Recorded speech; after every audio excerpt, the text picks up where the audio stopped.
Masih bersama kami di Ruang Publik KBR yang dipersembahkan oleh Badan Perlindungan Konsumen Nasional BPKN bersama saya Deborah.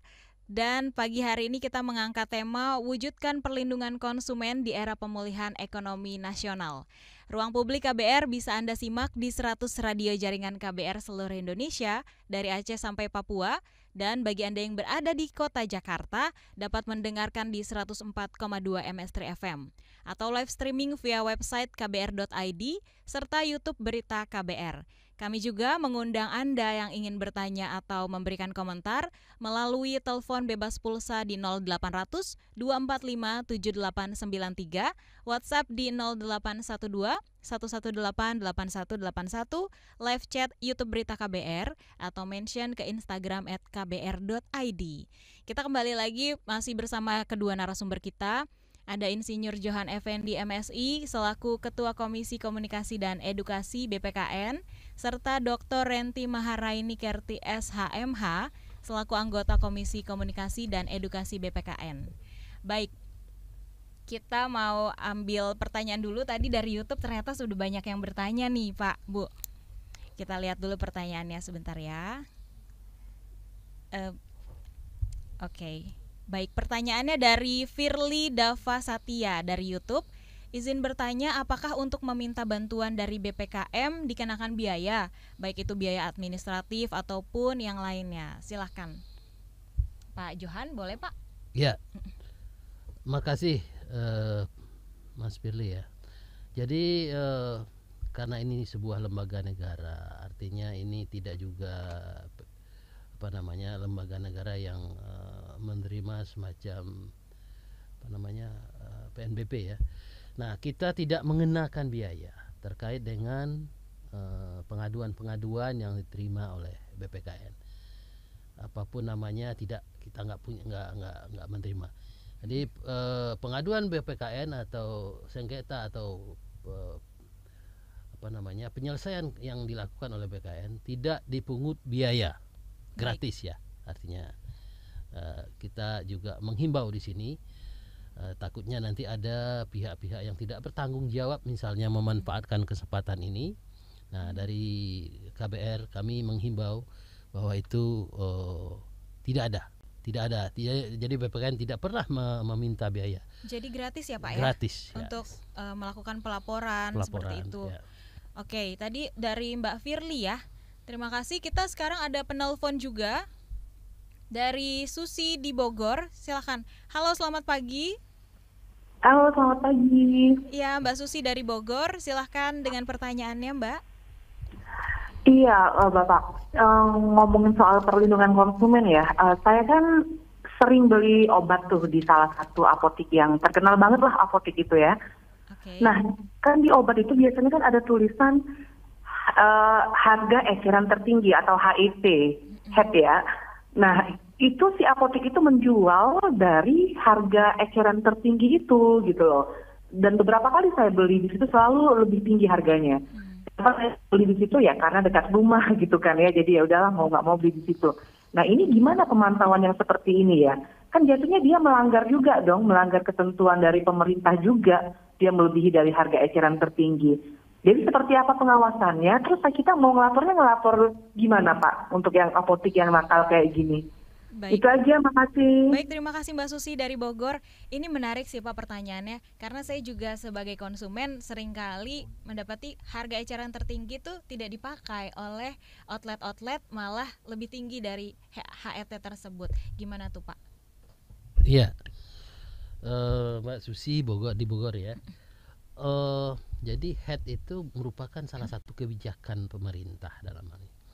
Nah, artinya apa yang sudah dibuatkan aturan main, kebijakan, peraturan, ya tentu sesuatu yang harus dipatuhi. Tetapi tadi seperti disampaikan, itu bukan hanya obat saja. Banyak sekali HET yang sudah ditetapkan oleh pemerintah, entah itu bahan pokok misalnya, bahan kebutuhan pokok ya, sembako misalnya. Nah, itu dilanggar. Nah, ini tentu butuh pengawasan kita bersama.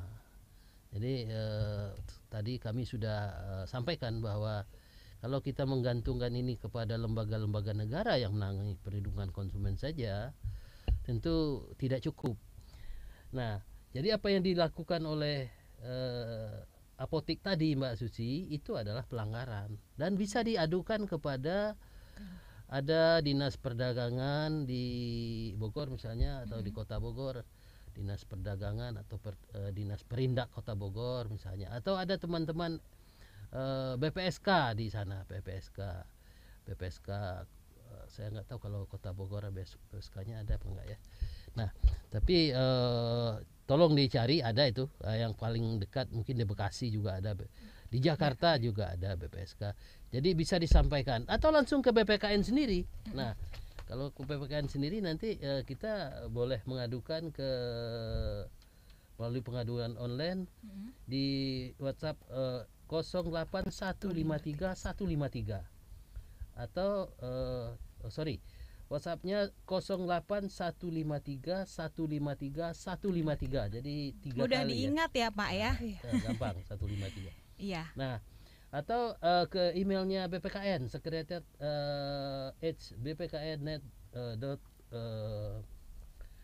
advokasi bpkn.net .net ya. Kemudian ada website BPKN juga, BPKN RI, www.bpkn.go.id, dan sosial media BPKN ada Twitter, ada Facebook, ada Instagram BPKN RI. Aplikasi pengaduan BPKN ada di iOS, Android BPKN RI 153. Baik, banyak sekali wadahnya untuk menyampaikan pengaduan ini ya Pak. Bisa lewat email, bisa lewat WhatsApp dan sebagainya seperti itu. Kemudian Pak Johan, sejauh ini berapa sih jumlah pengaduan yang sudah diterima BPKN RI?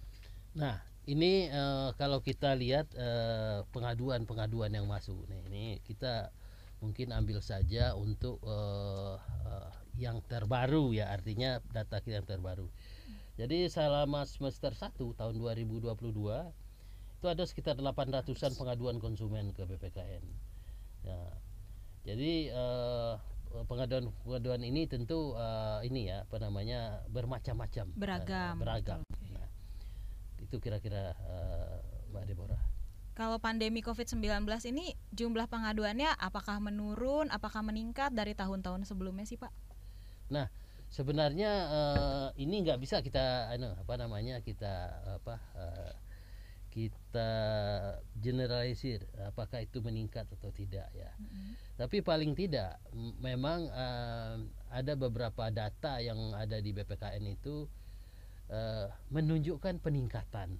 Nah, jadi ada, tapi tidak semua data yang masuk yang sifatnya pengaduan ke BPKN itu meningkat. Tapi ada yang beberapa yang meningkat.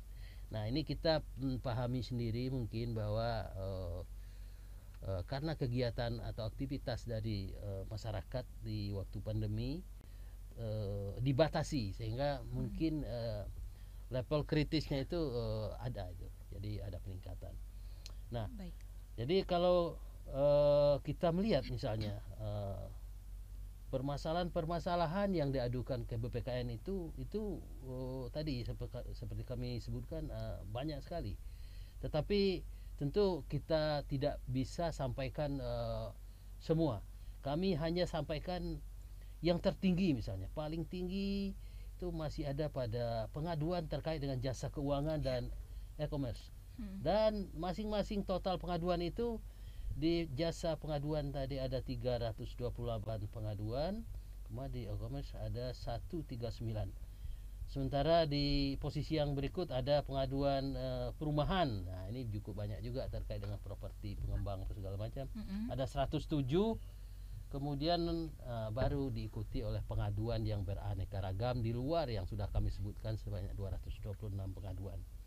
Itu kira-kira ini gambaran pengaduan yang masuk ke BPKN RI selama semester 1 tahun 2022.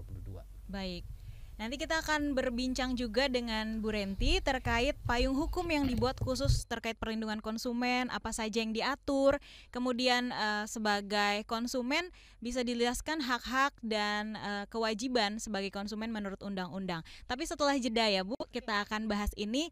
Saudara, kami akan lanjut lagi setelah jeda. Mohon kami juga mengundang Anda untuk bertanya atau memberikan komentar melalui telepon bebas pulsa di 0800 245 7893 atau WhatsApp di 0812 118 8181. Jangan lupa bisa komen di YouTube kami di Berita KBR atau mention Instagram @kbr.id.